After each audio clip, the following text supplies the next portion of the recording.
जैसे कि आजकल आप देख रहे हैं कि हम सभी अपनी फिजिकल हेल्थ के काफ़ी कॉन्शियस हो गए हैं कि क्या खाना है, कितना खाना है, कितनी प्रोटीन्स खानी है, कार्ब्स कितने खाने हैं, फैट कितनी लेनी है, मीठा कितना अवॉइड करना है, कौन सी शुगर अच्छी है, ब्राउन शुगर अच्छी है, वाइट शुगर अच्छी है, गुड़ अच्छा है, कोकोनट शुगर अच्छी है। मतलब हर चीज़ की काफ़ी इन्फॉर्मेशन हमें इंटरनेट से मिलती रहती है। आजकल यूट्यूब्स भी बहुत बनने लगे हैं। हर कोई फिज़िकल हेल्थ के बारे काफ़ी बात कर रहा है और फिज़िकल ब्यूटी पे भी काफ़ी कॉन्शियस हो गए हैं कि रिंकल्स आ गए, उनको कैसे कम करना है, बोटॉक्स आ गए हैं, फेस लिफ्ट हो गया है, बालों को कैसे हमने अपना सेटल करना है, कौन सी चीज़ हमारे पे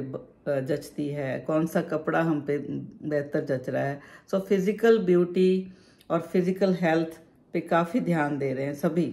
ऐसा नहीं कि सिर्फ अकेली औरतें, मेन भी, और हर वर्ग के लोग, सीनियर्स को भी अपना काफ़ी ध्यान रहता है। काफ़ी सीनियर्स को मैं सैर करते देखती हूँ।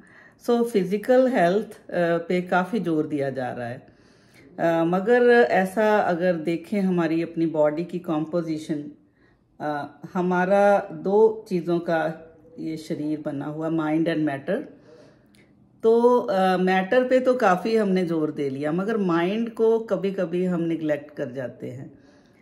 मेंटल हेल्थ पे काफ़ी ज़रूरी है हमारी मेंटल हेल्थ। कभी कभी भार अगर ज़्यादा हो गया, भार कम करने के चक्कर में हम कई चीज़ें खाना छोड़ देते हैं। भार बढ़ गया तो कहते हैं आटा छोड़ दो, चीनी छोड़ दो। मगर आटे में सिर्फ ऐसे नहीं है कि कार्ब्स ही हैं, कई और माइक्रो न्यूट्रिएंट्स होते हैं। उनको छोड़ने से कभी कभी हमारी मेंटल हेल्थ पे भी असर पड़ता है। सो मैं यहाँ पे पूरा कोई फिजियोलॉजी का लेक्चर नहीं देने वाली हूँ। फिजियोलॉजिस्ट हूँ तो सही, मगर एक मोटी मोटी बात कि अगर किसी कारण हमारी मेंटल हेल्थ पे इफ़ेक्ट पड़ रहा है, क्योंकि बच्चे के पैदा होते ही थोड़ी देर के बाद वो सब ऑब्ज़र्व करता है और फैमिली का एटमॉस्फेयर ऑब्ज़र्व करता है, तो हर चीज़ का असर उस पर पड़ता है। और बच्चों की परवरिश जो है, पेरेंट्स कई बार सही ढंग से नहीं कर पाते और उन चीज़ों का भी असर उस पर पड़ता है। सो चाइल्डहुड ट्रॉमा, आपको ये टर्म सुनी होगी। बच्चों की अलग से कोई ना कोई मेंटल हेल्थ इश्यूज होते हैं जो पेरेंट्स कई बार जानबूझ के इग्नोर तो नहीं करते, इग्नोर हो जाते हैं। और यूथ के अपने इश्यूज हैं हार्मोनल चेंजेस की वजह से, और कपल्स के अपने इश्यूज हैं रिलेशनशिप्स के, और हर वर्ग के, हर उम्र के लोगों के अपने मेंटल हेल्थ इश्यूज हैं। सीनियर्स के अपने इश्यूज हैं, वो कई बार बता नहीं पाते। तो हर उम्र में मेंटल हेल्थ का कोई ना कोई रहता है बोलबाला। मगर ज़्यादातर लोग तो ये मानने के लिए ही तैयार नहीं कि हमें कोई मेंटल हेल्थ का इशू है, जबकि होता सभी को है। जो लोग सबसे ज़्यादा कहते हैं ना कि मैं तो बहुत खुश हूँ, मुझे तो कोई प्रॉब्लम नहीं है, बिल्कुल बिंदास जी रहा हूँ, उनको भी हिडन और इश्यूज होते हैं। इसी तरह से कुछ लोगों को पता होता है कि हमें मेंटल हेल्थ इश्यूज हैं, मगर वो रिवील नहीं करना चाहते सोसाइटी में, कि एक स्टिग्मा है उसके साथ कि किसी को पता चलेगा तो कैसे लोग मेरे बारे क्या सोचेंगे, इसलिए वो उसके लिए कोई कंसल्टेशन नहीं लेते। और एक उम्र में आके परिवार को भी पता होता है, हमारे सीनियर को मेंटल हेल्थ के इश्यूज हैं, और उस सीनियर को भी पता होता है कि मेरे हैं, मगर कभी कभी अफोर्डेबिलिटी का इशू आ जाता है। तो उसमें मैं ये कहना चाहती हूँ कि हम अपनी फिज़िकल हेल्थ पे इतना खर्च करते हैं, जिम ज्वाइन करते हैं, स्विमिंग क्लासेस ज्वाइन करते हैं, महंगे महंगे हम जूते खरीदते हैं वॉक के लिए, और फिटनेस के लिए इतनी एसेसरीज खरीदते हैं, मगर जब मेंटल हेल्थ की कंसल्टेशन की फ़ीस की बात होती है तो कहते हैं बहुत महंगी है।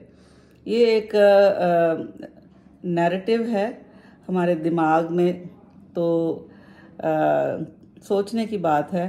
कभी कभी वो थोड़ा बहुत जो खर्चा कर भी लें तो वर्थ होता है। तो कभी कभी तो हम अपनी गुत्थियां खुद ही सुलझाने की कोशिश करते हैं कि भाई ऐसे कर लेते हैं, मेंटल हेल्थ ठीक हो जाएगी।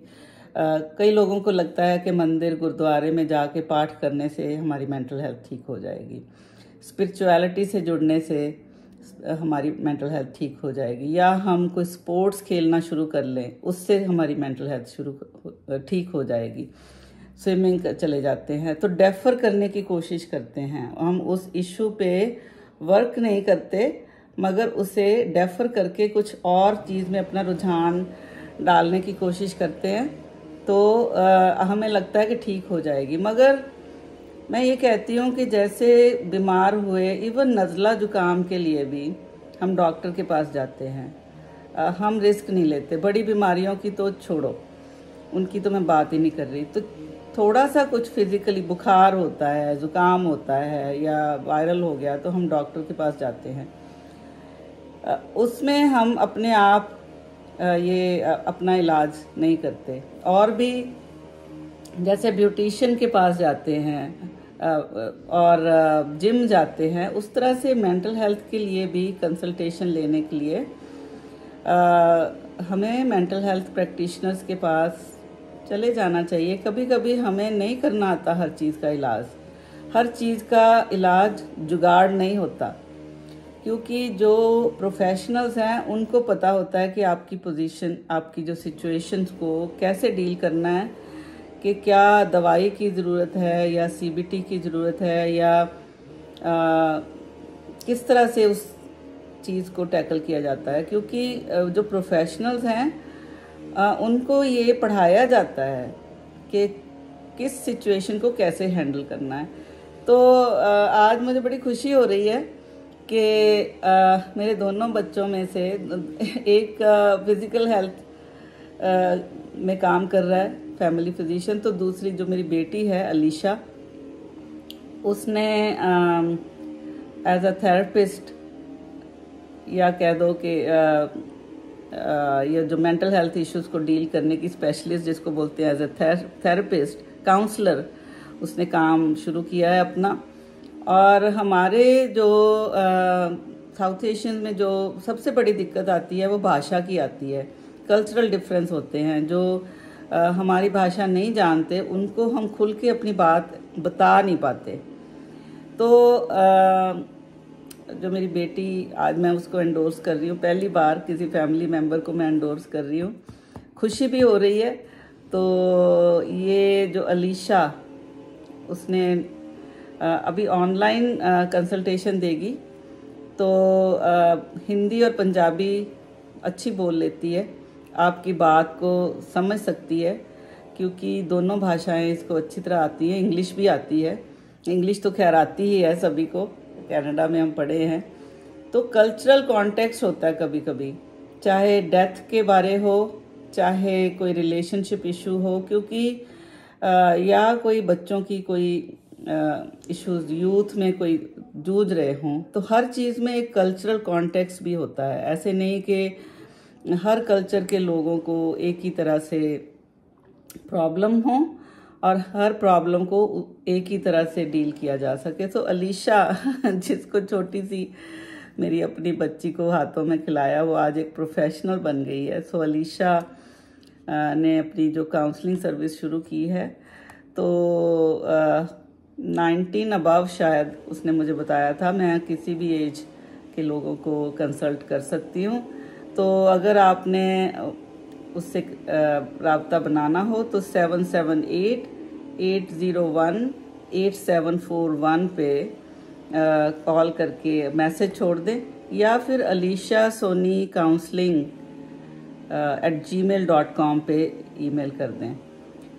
तो भाई मेरी काउंसलिंग तो वो बहुत अच्छी कर देती है। कोई ना कोई परेशानी है जब मुझे सता रही होती तो मैं अलीशा से बात कर रही हूँ, वो मेरे को सबसे पहले कहती, मैं आपकी काउंसलर नहीं हूँ, मैं आपकी काउंसलिंग नहीं कर सकती, पर बातों बातों में कुछ ऐसे वो नुक्ते दे देती है कि मुझे ऐसा लगता है कि हाँ, ये बात तो बड़ी सिंपल ही थी, मैं ऐसे ही उलझी हुई थी। तो मैं तो कहती हूँ अलीशा मेरी काउंसलर है, पर मेरी बहुत सारी गुत्थियाँ वो बहुत आसानी से सुलझा देती है, और मैं बहुत लाइट फील करती हूँ उससे बात करके। भाई हर माँ अपनी बेटी के बारे तो अच्छा ही कहेगी। आप ट्राई करके देखो कि कैसा आपको महसूस होता है अलीशा से बात करके। She is a very good listener. मैं बातें बहुत करती हूँ, मगर Alisha is a very good listener, जो उसकी एक क्वालिटी है। कभी कभी मुझे जब छोटी थी तो अच्छा नहीं लगता था कि इतना कम क्यों बोलती है, मगर अब मुझे पता चला कि उसका जो एक कैरेक्टर बिल्ड हो रहा था क्वाइट रहने का, वो सुनती है, ऑब्जर्व करती है। कभी कभी मुझे बचपन की कुछ बातें बताती है कि आपने ये कहा था, तो उसको याद हैं। सो अलीशा सोनी काउंसलिंग, दोबारा बताती हूँ फ़ोन नंबर। आज मुझे इतनी खुशी हो रही है जब उसने मुझे अपने कार्ड दिए, तो मैंने कहा शेयर करती हूँ। 7788018741 और अलीशा सोनी counseling@gmail.com, इस पे आप उससे संपर्क करो। और किसी को ज़रूरत हो, अपने आसपास के काउंसलिंग की ज़रूरत है, तो ज़रूर बताओ कि पंजाबी और हिंदी में बात करने वाले काउंसलर बहुत कम हैं कनाडा में, खास करके। इंडिया में तो बहुत हैं, मगर बीसी के वो क्लाइंट्स ले सकती है। बीसी में आप कहीं पे भी हो, बीसी के किसी भी हिस्से में हो, तो ऑनलाइन आप उससे संपर्क कर सकते हो और बातचीत कर सकते हो। भाई जैसे नज़ला जुकाम के लिए या फिर बड़ी से बड़ी बीमारी के लिए फिजिशियन चाहिए होता है, इस तरह से चाहे बात छोटी सी हो, कभी कभी हमारे परिवार में हमारे किसी बहुत नज़दीकी की डेथ हो जाती है, और हम कभी कभी खास करके विमेन बहुत सुपर वुमेन अपने आप को दिखाना चाहती हैं कि मैं तो ठीक हो गई, देखो 15 दिन में ठीक हो गई, काम पे चली गई। या फिर बहुत बड़े प्रोफेशनल्स में भी रिलेशनशिप के इश्यूज चल रहे होते हैं, तो वो नहीं बताना चाहते कि दुनिया क्या कहेगी। मगर काउंसलर एक ऐसा इंसान होता है जो आपकी कॉन्फिडेंशियलिटी बरकरार रखता है।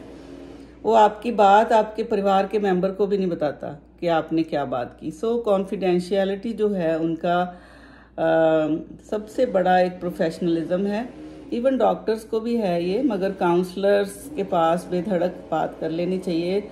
और कभी कभी हम वो बात, हमें लगता होता है कि हम अपनी माँ से कर लेंगे, बहन से कर लेंगे, किसी दोस्त से कर लेंगे, मगर जो आगे दोस्त माँ और बहन होते हैं वो काउंसलर्स नहीं होते। आपकी बात सुन सकते हैं, पर वो उनको उसका जवाब नहीं देना आता कि इसको डील कैसे करना है। वो सब भी करते रहें, मगर एक प्रोफेशनल के पास जब जाके हम बात करते हैं तो कुछ टूल्स देता है वो हमें, और क्योंकि उनको वो टूल्स पढ़ाए जाते हैं, सिखाए जाते हैं। ये मैंने बहुत बार काउंसलिंग ली है अपनी लाइफ में। अपने हस्बैंड के जाने के बाद काउंसलिंग ली थी, बहुत अच्छे काउंसलर मिल गए थे मुझे। और कभी काम की जगह पे प्रॉब्लम्स आती हैं, जूझ रहे होते हैं, कोई हल नहीं मिलता, तब भी काउंसलिंग ली है। कभी जब बच्चों को पाल रहे होते हैं, यंग बच्चों को पाल रहे होते हैं, तो बहुत हाई एनर्जी होती है उनमें, और हमारी एनर्जी मैच नहीं करती, और हमें अपने आप को, हमें ऐसा लगता है हम फेल हो गए, हमें बच्चे नहीं पालने आ रहे हैं। तो उस टाइम भी मैंने काउंसलिंग ली है कि यूथ को कैसे डील करना है। मैंने अब ज़िंदगी के तकरीबन हर स्टेप पे काउंसलिंग ली है, तो इसलिए मैं बहुत ज़ोर दे के कह रही हूँ कि काउंसलिंग सर्विस से बहुत फ़ायदा होता है। और उसके बाद विपश्यना के भी बहुत सारे 8-10 सेशन मैंने अटेंड किए हैं, जिसमें कोई आपकी काउंसलिंग नहीं कर रहा, मगर अकेले बैठ के हमें अपने आप को एनालाइज और इवेल्युएट करने का मौका मिलता है। विपश्यना एक अलग चीज़ है, काउंसलिंग एक अलग चीज़ है। कोई पूछे कि काउंसलिंग लूँ या विपश्यना जाऊँ, भाई दोनों करो, दोनों के अपने अपने रोल्स हैं और कोई एक चीज़ दूसरे को रिप्लेस नहीं कर सकती। तो काउंसलिंग भी लें, जब विपश्यना जाने का आपका टाइम आए या आपके पास वक्त हो वो भी जाएं। दोनों एक दूसरे की रिप्लेसमेंट नहीं है। तो आज मुझे बहुत देर से था कि कब अलीशा के कार्ड्स छपे और मैं आप लोगों के साथ शेयर करूं, और ये बहुत खुशी भी है मुझे कि मेरे जो बच्चे हैं प्रोफेशनली उन्होंने वो रास्ते चुने जिसकी ह्यूमैनिटी को सख्त ज़रूरत है। तो इस बात की मुझे बहुत खुशी है। कल फिर मिलेंगे।